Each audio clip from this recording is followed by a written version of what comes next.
What up? So here's the second Martell's Monterey.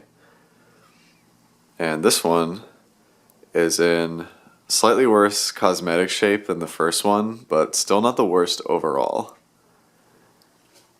So you can see I've actually got the canopy up there properly. For a lot of these, I think there was only one that I got that had this proper screw threads with a little nut at the bottom to hold the canopy up. So I wasn't really sure what I was going to do about that, but another collector told me that you could just use light kit screws that hold the shade in. So that really came in handy because that works. So if you have an Emerson fan, you can just do that. So that's great. I had some real cheap, ugly light kit that I was going to part out anyway, and got a bunch of screws from that. So I think we're all set for that now. And this one is slightly different as well because it uses regular medium base light sockets. So these are just the bulbs that you use in pretty much any appliance ever. And I didn't know they even made these with the other kind of light bulb, but the more you know, I guess. Since most of these, they cut the pull chain, I had to take the decorative piece off to attach an actual chain that I could use. But now it's the pull chain fob, so look at that. Then I also added this one. This one is also from January of 2003, the ADA date code.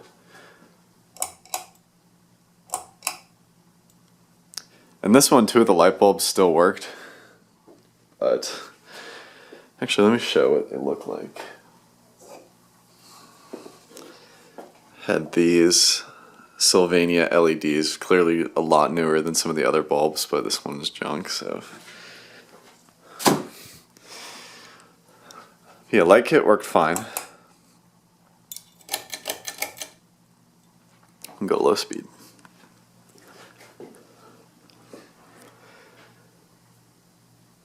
So this one, I used the blade to blade bracket screws that I already had that came with it. Someone is coming down the stairs. Okay, we're back. What was I talking about? Oh, I used the blade screws that came in the bottom of the plastic trash can. What's really weird is that some of these are from different dates, and they must be from different types of production lines because some of the blade screws do not fit others. Some are only Phillips head and others are Phillips and flathead. Most of them are Phillips and flathead. I think only one or two of the fans use the only Phillips ones, and those are the ones that are much newer. Yeah, there was about a set and a half of screws, so I do have replacements. The Emerson Buckingham will be one set, and then I was able to find another set very cheap on eBay with the washers and everything. And I'm sure I could just go to the hardware store, but meh. I'll probably have to end up doing that anyways if I want to complete all of them. This has a little bit of hum, but nothing crazy.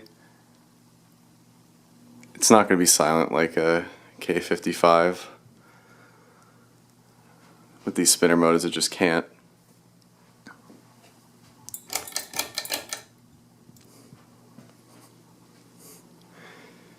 So with the first one, we pretty much just put it up exactly how we found it. Didn't do anything besides find light bulbs and fix the issue where it tripped the breaker. But this one I did give it a almost full internal cleaning.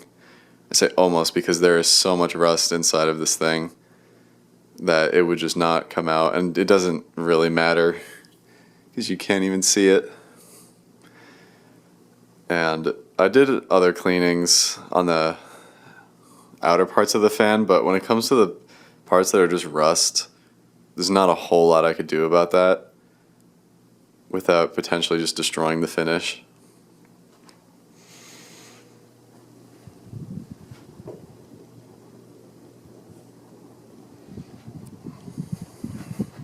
So yeah, I assume a lot of these are going to be exactly the same, where I take the motor housing off and there's a ton of dust and rust up in there. Go to high.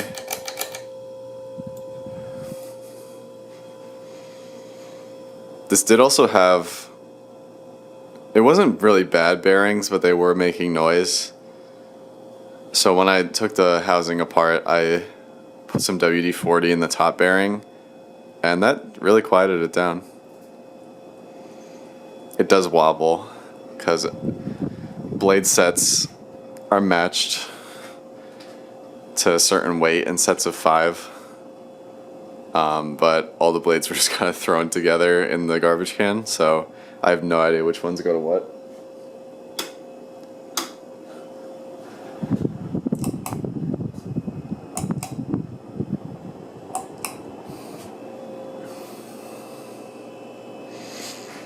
It's not too bad though, I was expecting worse. Usually when you mix blade sets, they wobble like crazy. And I also have to remember that these wobbled anyways, even when they had their proper sets installed, because that's just what happens with fans in public spaces.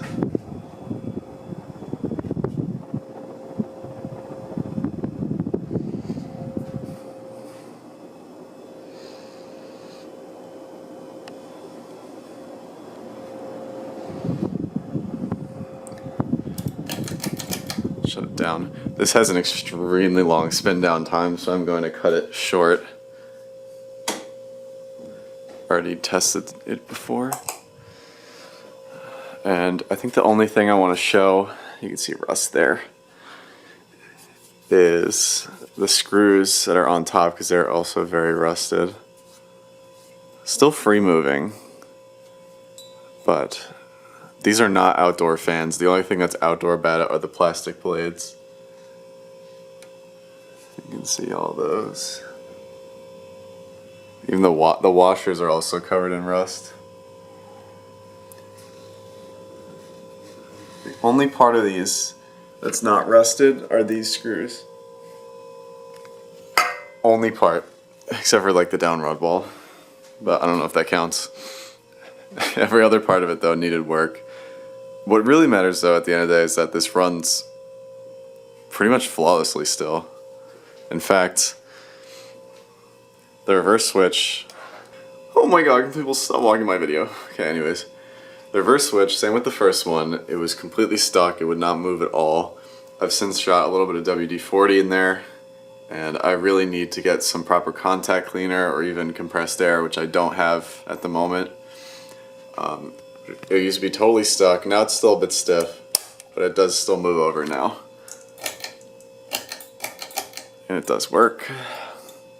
So I should have a video out either after this one or before this one comes out of how I do the internal cleanings on these. Just make a little fun video. So look forward to that, as well as the third Monterey that I will be showcasing next time. Thanks for watching. Rusty ceiling fan spin.